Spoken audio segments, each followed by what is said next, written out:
Hello Aries, Sun and Rising and Venus signs. Kamusta kayo? Sana po nasa mabuti kayong kalagayan. Welcome back po sa Star Tarot. At kung bago kayo rito, welcome din po kayo. Please subscribe, like, share my videos, and leave me a comment kung nakaresonate po kayo. Thank you. So, first card ni Aries, we have Earthworm Clarity.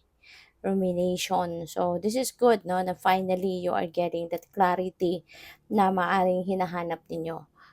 This could be something na makakatulong sa inyo para magkaroon kayo ng direksyon, para magkaroon kayo ng final decision kasi baka naguguluhan ang iba sa inyo rito. So, maybe kailangan din dito ng extra effort for you to get that clarity. Siguro, it's about time na as well na um, isipin ninyong mabuti saan ang gagaling, no, yung gulo sa isip ninyo. Bakit kayo naguguluhan? Kasi baka kailangan din ninyo na kumbaga sa i-summarize ninyo, 'di ba?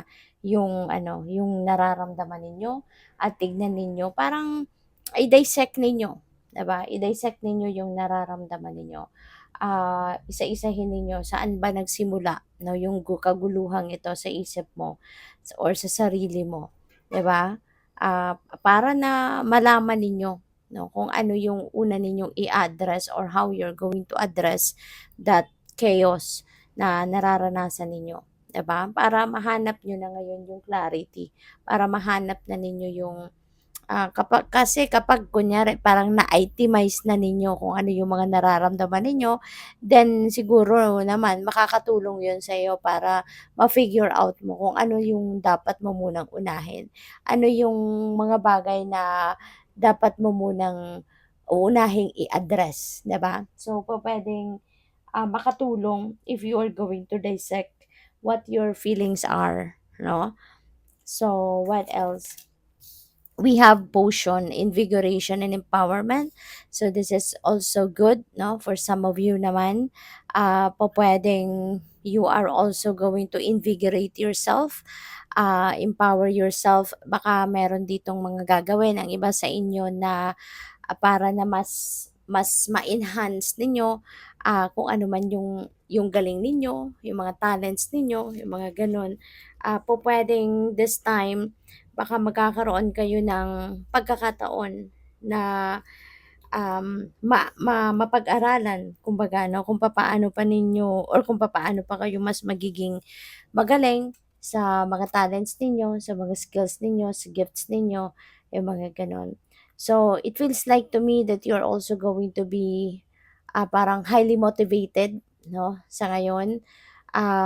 Maaari kasi then na parang you are going to invigorate yourself and get back yourself on track, 'di ba? And take control of your situation.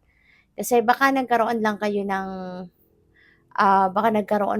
ng mga distractions kasi in the past. Kaya po pwedeng may mga bagay sa sarili ninyo na napabayaan ninyo kasi because of that distraction. But now that those distractions are gone, so maaaring makakabalik na kayo ngayon sa wisyo, kumbaga, at makakapag-focus na kayo muli, sa pag-aayos, no, ng mga iba't ibang bagay sa buhay ninyo, lalo-lalo na siguro on a personal level. So ngayon, yun, pupuwedeng balik-aral, balik pagsisipag, balik pagsisikap, 'di ba, yung mga gano'n. So we have mushroom, ayan, recycling, breaking down problems, ayan. So parang related 'yan dito sa earthworm energy na siguro makakatulong talaga if you're going to like i-itemize ninyo yung mga nararamdaman ninyo. Ano yung ano yung problema ninyo, saan nagsimula ito, 'di ba? Papaano ito nagsimula? Then maybe breakdown, 'di ba? I-breakdown ninyo yung problema. Ano yung pinaka-problema, 'di ba? So i-breakdown ninyo 'yan. And kasi mas makakatulong siguro kung paisa-isa yung pag-atake, no, ng solusyon, paghahanap ng solusyon doon sa kung ano man ang mga naging ugat 'no, ng problemang ito para hindi na 'to mag-escalate, hindi na dumami, 'di ba? So, what else? So, by the way, maraming salamat din po for subscribing. And if you haven't subscribed yet, subscribe na kayo. And also, maraming salamat din for not skipping the ads. Malaking bagay yan sa akin. And also, please click the join button sa baba ng video kung gusto niyo na mag-join sa membership. So, we have not for you. Ayan. So, paalala din ito sa inyo, na may mga bagay, 'di ba, na that is not meant for us. May mga bagay na gusto natin, ginugusto natin, hinahangad natin, ginagawa natin ng paraan na mapasa atin. Pero despite all the efforts na binibigay natin or ginagawa natin, talagang may mga bagay na hindi hindi mangyari, 'no? Hindi mag-come to fruition despite all the efforts na ginagawa natin. And it's simply because it's not for you. Simply because it's not for you. So maybe ang iba sa inyo is experiencing something like that sa ngayon, and this could be, a message para sa iyo na po pwedeng maramdaman ninyo na sadyang may mga bagay na hindi para sa atin. At kung ano man ito, no, na nai-experience ninyo, if this message resonates with you, then maybe you are going to realize, maybe may isip mo, magbubukas na siguro yung isip mo sa ngayon na siguro nga, 'di ba? Siguro nga hindi ito para sa akin. Kasi otherwise, kung para sa iyo 'yan, de sana, 'di ba? Nandiyan na sa iyo, ini-enjoy mo na, kasama mo na, hawak mo na, 'di ba? But the fact na lumagpas sa'yo, the fact na hindi dumating siguro sa'yo, the fact na hindi siguro nangyari, hindi nag-come to fruition despite all the effort na ginagawa mo, it's because it's not for you. And when there is something na dinideny sa atin ng divine, may hindi sa atin binibigay, you know, ibig sabihin yan na there is something else that is meant for you. There is something else na usually way better than what we want or way better than what we are expecting, diba? Ang binibigay sa atin ng universe, because the universe always gives us what is best for us. Hindi tayo binibigyan ng divine ng kung ano yung basta-basta lang, 'di ba? Laging ang best ang ginagawa niya, ang pine-prepare niya para sa atin. Kaya maaari ngayon na ang kailangan niyo na lang gawin ngayon is just to wait, wait for the perfect timing, wait for what is to come, kung ano man ang ibibigay sa iyo ng universe. Pero while we are waiting, habang kayo ay nag-aantay na kung anong ibibigay sa iyo ng universe, make sure na you are listening and following what your intuition is telling you.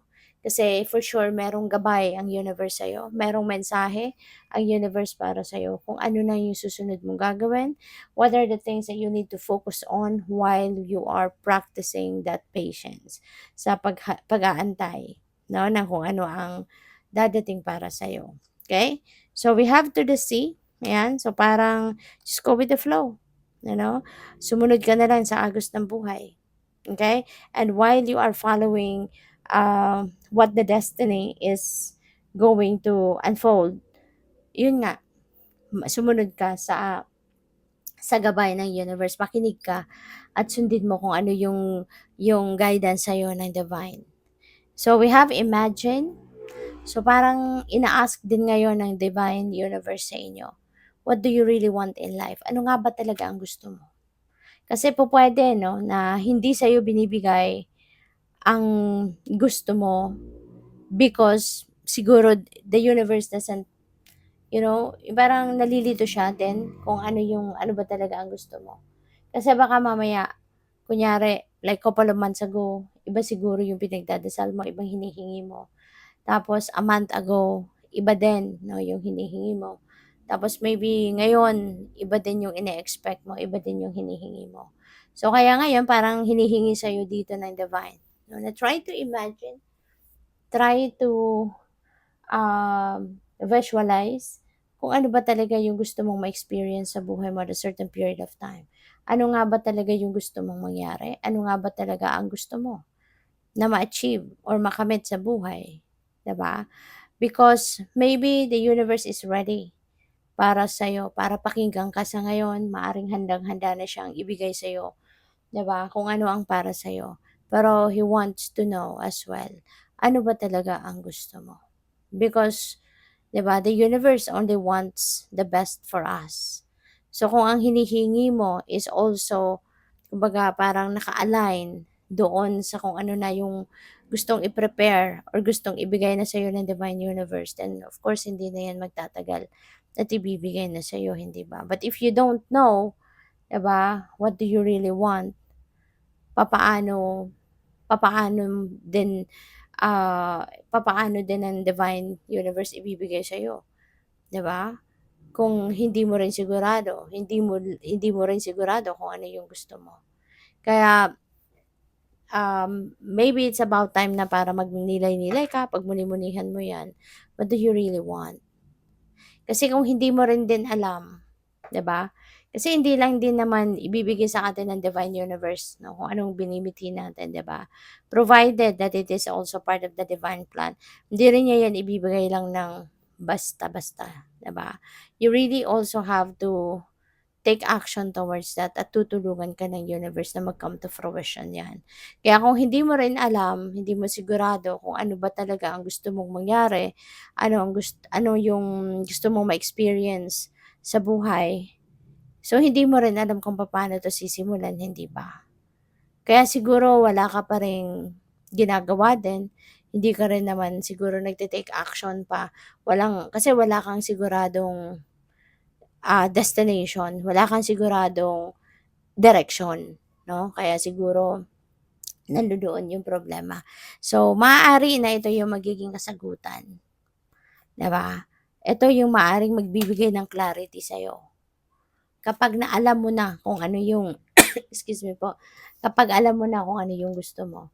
So, of course, malalaman mo na kung papaano ka magsisimula, anong gagawin mo, kailan ka magsisimula, 'di ba? So, tignan natin kung ano pa ang ganap. Ano pa yung mga mensahe para sa'yo ng divine. So, we have the chariot. Ayan. So, you'll be able to move on. Okay? So, siguro, this is good. No? Kasi po pwedeng magkakaroon ka na nga ng clarity. Magkakaroon ka na nga ng clear direction of where you're heading. Kasi baka ma-figure out mo na din talaga kung ano nga ba ang gusto mo. 'Di ba? Kaya makakapag-take action ka na, makakapagsimula ka na. So, we have the Seven of Pentacles. Ayan. For some of you, maybe you have already started, no? Kasi, syempre, collective reading ito. So, may mga messages dito na magre-resonate sa inyo, merong hindi.